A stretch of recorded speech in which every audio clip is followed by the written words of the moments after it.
There was once a village, small, hidden, clinging to the edge of a crumbling cliff.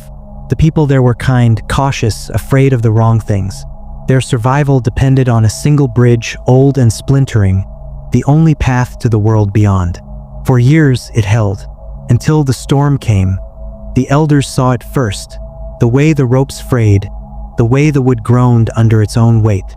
A few stood up, the ones with calloused hands and clear eyes. "We have to rebuild," they said. "Now." But the others hesitated. "What if we're wrong? What if the storm passes? Why rush?" So they waited, debated. Soft voices drowned out the urgent ones.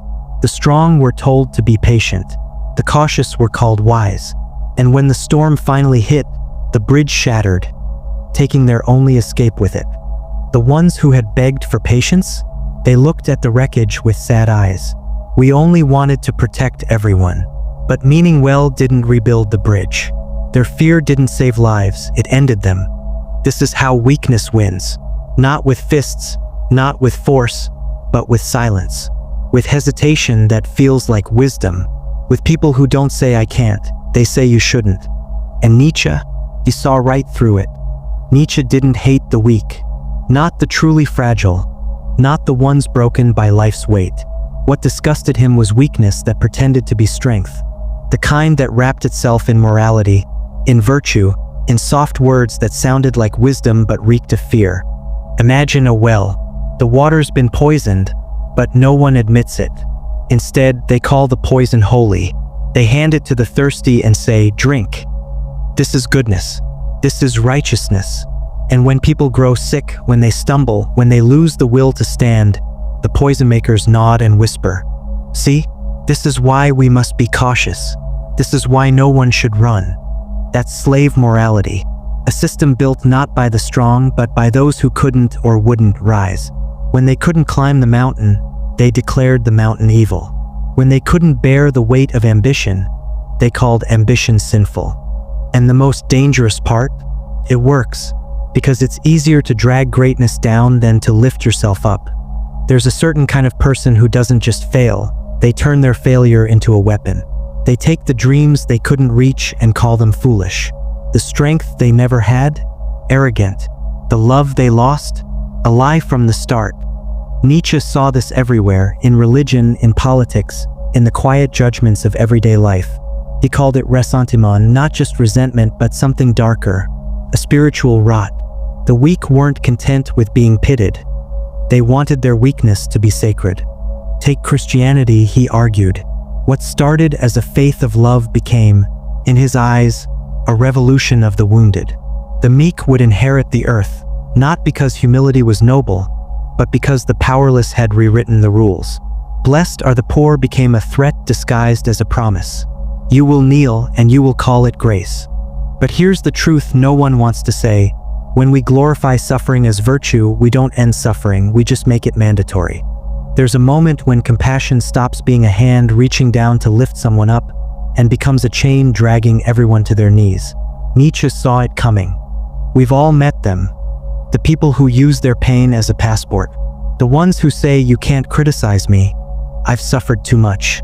The activists who don't want justice, they want revenge dressed as morality. The leaders who don't protect the vulnerable, they keep them weak to maintain control. Pity to Nietzsche wasn't kindness, it was control. The ultimate weapon of the resentful.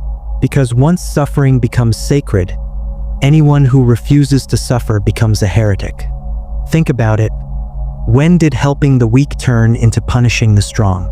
When did we start calling achievement privilege and ambition greed? This isn't progress, it's civilization drinking poison and calling it medicine. There's a suffocating safety in numbers, a place where responsibility dissolves into the murmurs of the herd. Nietzsche saw it first, how entire societies could trade their spines for the warm, numb comfort of belonging. We pretend it's enlightenment. We call it community, solidarity, the greater good. But peel back the rhetoric and you'll find the same old fear, the terror of standing alone. The modern world doesn't burn heretics anymore. It just cancels them quietly. It doesn't forbid dissent. It makes dissent seem uncouth, unwise, unkind. And the worst part? We do it to ourselves. We muzzle our own thoughts before anyone else can. We soften our edges not because we're gentle, but because we're afraid. Nietzsche's warning cuts deeper now than ever. Morality is just the herd instinct in the individual. Ask yourself, when you last bit your tongue, was it really for peace, or because you lacked the courage to cause friction? Watch any crowd long enough and you'll see it happen. The moment excellence becomes a threat. The gifted child told to stop showing off. The passionate worker accused of caring too much. The lover who burns too brightly, slowly taught to dim their flame. Nietzsche called it the democratization of mediocrity, a world where we pull down anyone who dares to rise too high, not because they're wrong, but because their light exposes our shadows. We've replaced temples with participation trophies, heroes with influencers, mastery with good enough. But here's the dirty secret no one admits. Weakness hates strength most when it recognizes itself in the mirror. Every time we shame someone's ambition, every time we mock their discipline, we're not protecting fairness, we're confessing our own surrender. The 21st century didn't kill God, we murdered greatness instead, then called it equality. We think we've outsmarted Nietzsche, that our modern solutions, safe spaces, trigger warnings, the cult of self-care are progress. But he predicted this exact unraveling. A society so terrified of pain that it would rather suffocate than risk a single bruise. The weak don't just demand protection now, they insist the world itself must be padded. Universities don't teach students to wrestle with dangerous ideas. They ban the books. Workplaces don't build resilience. They pathologize hardship.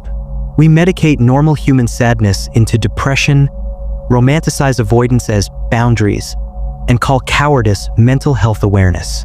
Nietzsche would laugh at our weakness, not cruelly but despairingly, because the tragedy isn't that we're fragile.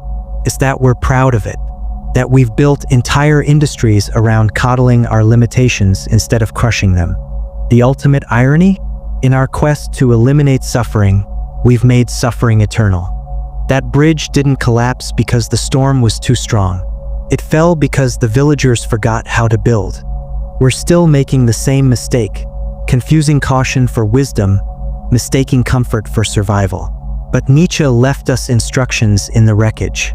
Not rules, not commandments, but something far more dangerous. A challenge. Become the kind of person who builds bridges while others debate the risks. Not by dominating the weak, but by refusing to let their fears become your chains. Not by crushing others, but by being unshakable when they try to guilt you into kneeling. Strength isn't about power over people, it's about power over yourself. Your excuses, your inherited morality, your comfortable lies. The storm is always coming. The only question is whether you'll be the one holding nails and timber when it hits, or still sitting in the hall, voting on whether the wind should be allowed to blow. If this unsettled you even a little, good. That means part of you is still alive under all the modern world's padding. Drop a comment below. When was the last time you chose courage over comfort? And if you haven't yet, what are you waiting for?